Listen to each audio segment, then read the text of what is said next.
Hey everyone, and welcome to Carrie's Garage. And on this episode, we're going to do an update on the engine for the 71 Chevy.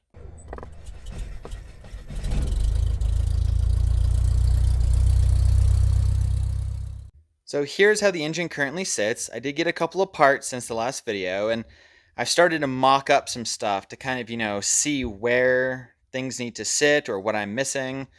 The water pump will get replaced. It's just kind of there because I needed the bolt hole for the bracket on the alternator, which is a really big issue right now that we'll talk about.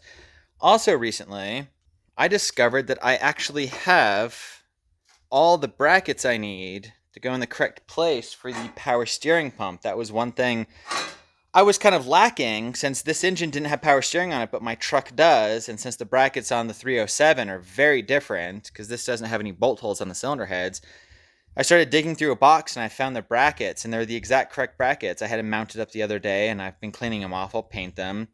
Now, one of the big problems that we're running into is the alternator mount. Originally, the bottom mounting hole here would have gone to the exhaust manifold. This would have had a ram's horn style exhaust manifold, and this would have bolted to it as long as also the bottom of the alternator, but I don't have those manifolds, and also this has been cut, so that bracket is messed up. So I'm going to have to figure out an alternative for that mount for the alternator, because I doubt I'm going to be able to find a correct set of manifolds for this. Those have gotten a little bit spendy. We'll take a look at the 307 that's currently in the truck and show you some differences. And the other really exciting thing I recently got was I got a correct Carter 4-jet carburetor, which is the correct mounting plate for this kind of weird intake manifold. Like I've said before, one of the biggest problems I had was I wanted to run these Chevy script valve covers, but there's no oil filler in it.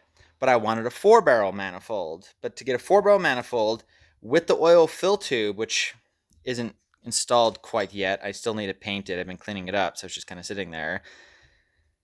I would have had to have found a mid-60s 4-barrel with the oil filler tube that took this very odd 4-jet or Carter AFD carburetor, but I was able to find one. We're going to go ahead and take that apart here soon, clean it up, put some new rubber in there, because I guarantee you the accelerator pump is probably dead. It's been sitting for a long time. But pretty much all left I have to do is I need to throw a little bit more paint on it, do the carburetor, distributor, a couple of fittings, figure out the alternator, and then this bad boy can go in the truck.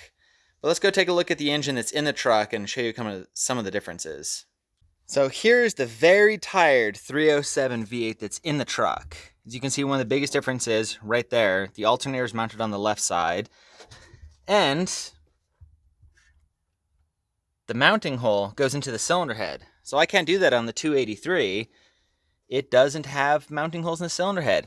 Same with the power steering pump here. It mounts directly to the cylinder head. It also mounts right here to the exhaust manifold.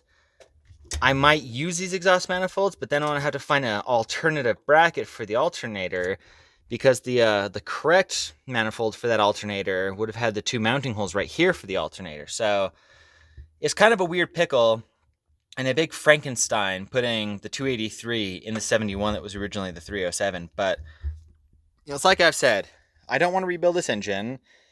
It's tired. I don't really care, and I got that 283 at a really good deal, and it's got very low miles on it, and I kind of just like those engines. So once we can source that last little bit, we can yank all this out, get rid of this tired old pig, and throw that 283 in here and just get this truck running super nice.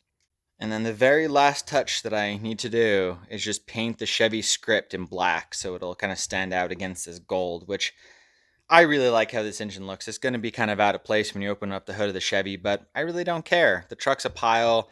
It's really just my work truck and garbage dumping truck, but I really love the kind of Oldsmobile gold, so when you look at it, it's definitely going to be different. Well, thanks so much for watching the video on the update on the 283 Chevy for the 71 Chevy pickup. Stay tuned, because I'm going to try and get this engine pretty much sorted here pretty darn soon to get it in the truck. I'd like to get that project kind of over with, so if you haven't subscribed to the channel yet, hit that button down below with the little bell so you can keep updated on all the content. I try and film a couple of times a week and get a lot of videos out so you can see the projects. And thanks so much for watching, and catch you guys on the next one.